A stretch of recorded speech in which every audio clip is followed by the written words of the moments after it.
गांव के एक छोटे से घर में नेहा अपने माता पिता के साथ रहती थी। नेहा के पिता किसान थे। उनके पास एक खेत था जिसमें वे खेती किया करते थे। नेहा गांव के बच्चों को पढ़ाती थी, जिससे उसे कुछ पैसे मिल जाते थे। इधर गांव में कभी नेहा पड़ जाता था, कभी बाढ़ आ जाती थी जिससे फसलें नष्ट हो जाती थीं। कभी कभी तो भूखे मरने की नौबत आ जाती थी। ऐसे में नेहा अपने परिवार को लेकर बहुत परेशान रहती थी। इधर उसके माता पिता उसकी शादी को लेकर बहुत परेशान रहते थे। नेहा की एक सहेली थी सपना, वह अच्छे संपन्न परिवार से थी। उसके पिता ने उसे पढ़ने के लिए शहर भेज दिया। एक बार सपना छुट्टियों में गांव आई। नेहा, तू इतनी परेशानी उठा रही है, तू मेरे साथ शहर चल, वहां तुझे मैं नौकरी दिलवा दूंगी, मजे से रहना, घर भी पैसे भेज देना। नेहा ने ध्यान से उसकी बात सुनी। बात उसे समझ आ रही थी। वैसे भी वह दिन रात परेशान रहती थी कि अपने परिवार की मदद कैसे करे। नेहा बोली, ठीक है, मैं पिताजी से बात करके देखती हूं। इस पर सपना ने कहा, अरे तू चिंता मत कर, मैं अपने पापा से कह दूंगी, वो चाचा से बात कर लेंगे। तू मेरे साथ रहेगी तो किसी को तेरी फिक्र भी नहीं होगी। उसी दिन शाम को सुधा ने बात की, लेकिन उसके पिता ने मना कर दिया। नेहा बोली, पिताजी कब तक यहां भूखे मरते रहेंगे? यहां कुछ नहीं रखा है, मुझे जाने दीजिए। अगर अच्छी सी नौकरी लग गई तो मैं आपको भी बुला लूंगी।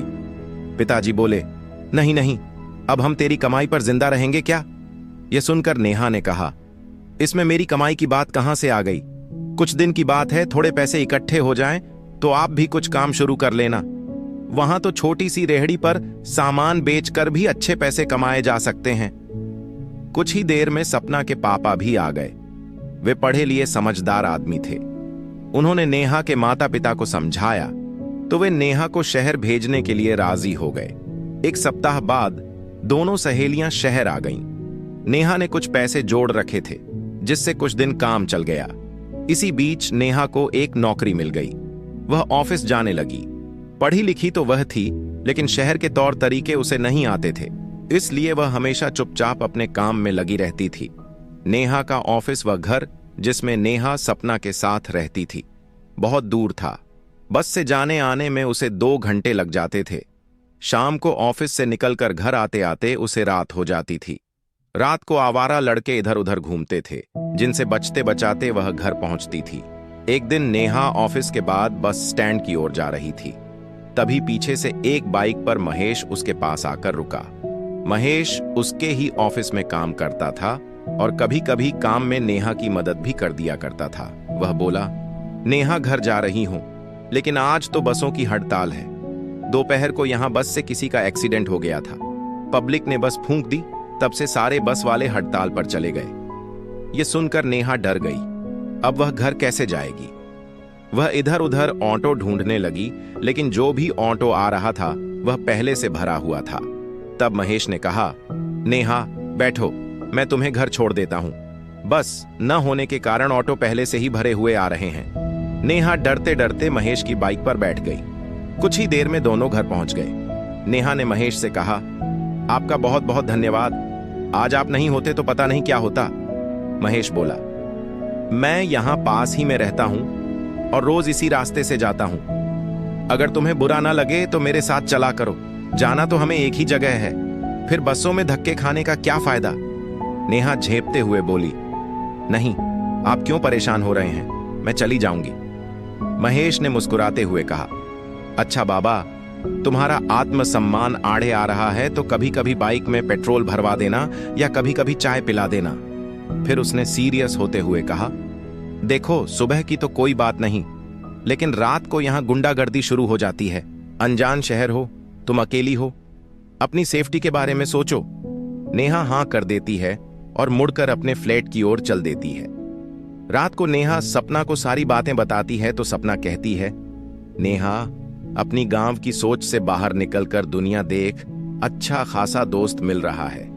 शहरों में यह सब आम बात है, यहां कोई टोकने थोड़े आ रहा है। अगले दिन से नेहा महेश के साथ ऑफिस जाने लगी। धीरे धीरे उनकी नजदीकियां बढ़ने लगीं। दोनों को एक दूसरे का साथ अच्छा लगने लगा। ऑफिस से निकलकर दोनों इधर उधर घूमते, साथ में काफी पीते, बातें करते। फिर महेश नेहा को घर छोड़ देता था।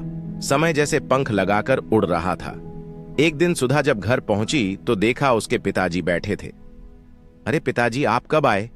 पिताजी बोले, बस बेटा, तुझे बहुत समय से देखा नहीं था, इसलिए चला आया। कैसी है तू और इतनी देर से घर आती है? नेहा को लगा जैसे उसकी चोरी पकड़ी गई।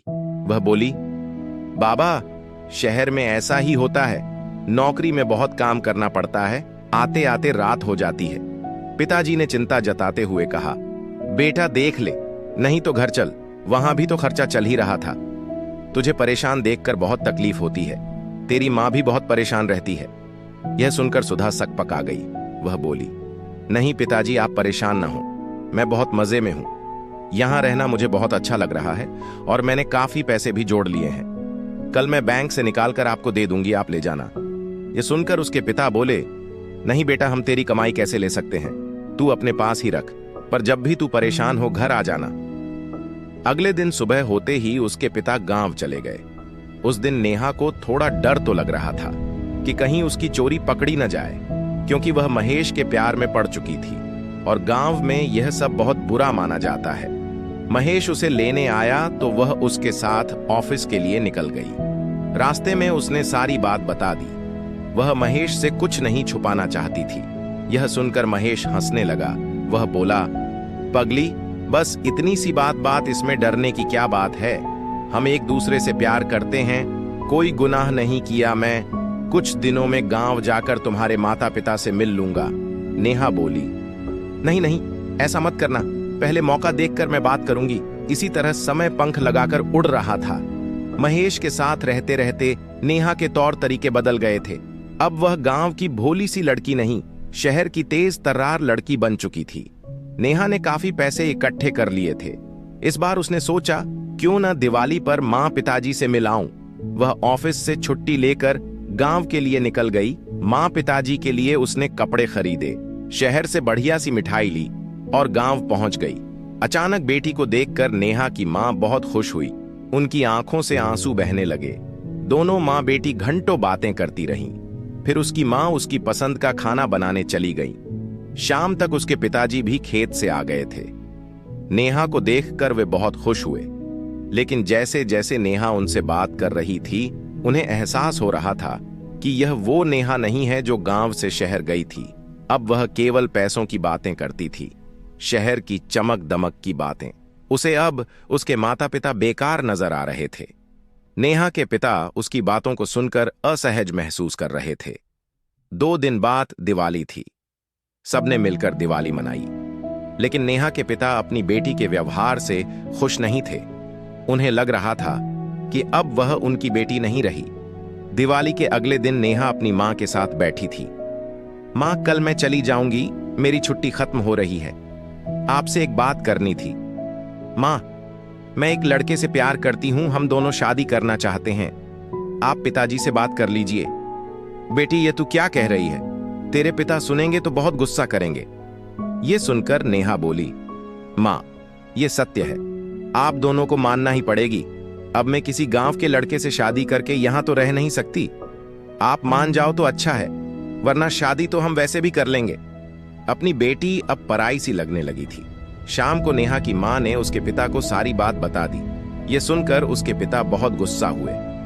इसी दिन के लिए मैंने तुझे शहर भेजा था कि तू हमारी नाक कटवा दे। ये रिश्ता नहीं हो सकता और न तुझे अब शहर जाने की जरूरत है। मैं कोई ढंग का लड़का देखकर तेरी शादी करा दूंगा। नेहा बोली, देखिए पिताजी, मैं शादी करूंगी तो महेश से ही करूंगी। मैं आपको शादी का निमंत्रण भेज दूंगी, मन करे तो आशीर्वाद देने आ जाना।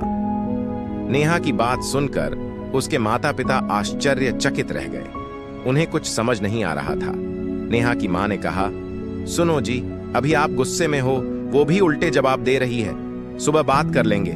रात भर दोनों करवटें बदलते रहे। उनकी आंखों से नींद उड़ चुकी थी। सुबह जब दोनों उठे तो देखा नेहा एक चिट्ठी छोड़कर चली गई है। उसमें लिखा था, पिताजी, मैं इस गांव और यहाँ के दकियानूसी विचारों को छोड़कर जा रही हूं। शादी का कार्ड भिजवा दूंगी, आपका मन हो तो आ जाना आशीर्वाद देने। नेहा को अब किसी की परवाह नहीं थी। वह शहर पहुंच गई। अगले दिन सुबह वह ऑफिस जाने के लिए तैयार हुई। उसे आज महेश को सारी बातें बतानी थीं। वह महेश का इंतजार कर रही थी, लेकिन वह नहीं आया। न ही नेहा का फोन उठा रहा था। नेहा ऑफिस पहुंची तो भी महेश ने उससे बात नहीं की। वह बहुत परेशान थी। लंच में उसने महेश को रोक लिया। क्या बात है, तुम मुझसे बात क्यों नहीं कर रहे हो? महेश बोला, नेहा, अब मेरे तुम्हारे रास्ते अलग अलग हैं। मैंने शादी का फैसला कर लिया है। मेरा रिश्ता पक्का हो गया है।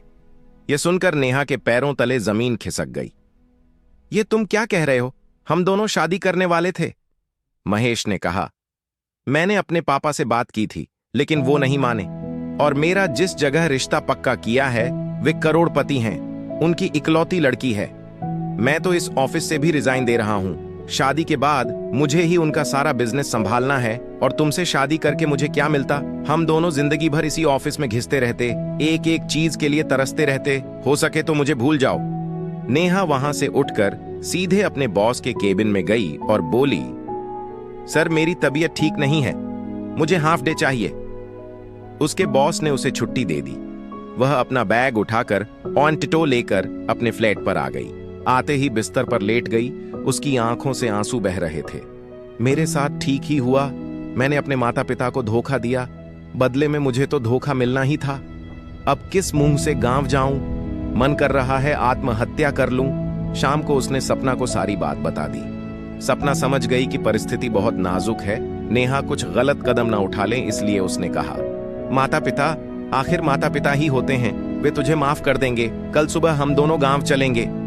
नेहा मना करती रही, लेकिन सपना उसे लेकर गांव पहुंच गई। घर पहुंचते पहुंचते शाम हो गई थी। नेहा सपना के साथ अपने घर पहुंची। आंगन में उसके माता पिता एक चारपाई पर बैठे थे। नेहा जाते ही अपने पिता के पैरों में गिर गई। पिताजी, मुझे माफ कर दीजिए, मुझसे बहुत बड़ी गलती हो गई। मैंने आपके सपनों को तोड़ा, आपको धोखा दिया। उससे बड़ा धोखा मुझे भी मिला। अब मैं कभी शहर नहीं जाऊंगी। जहां आप मेरी शादी करेंगे मैं कर लूंगी। नेहा के पिता ने उसे उठाया और गले से लगा लिया। बेटा, सब भूल जा, जो बीत गया उस पर पछतावा करने की जरूरत नहीं। मेरी बेटी मुझे वापस मिल गई, इससे बड़ी कोई बात नहीं है। इस तरह गांव की भोली लड़की अपने घर वापस आ गई। अगर आपको हमारी कहानी अच्छी लगी हो तो आप हमारे चैनल को जरूर सब्सक्राइब कर दें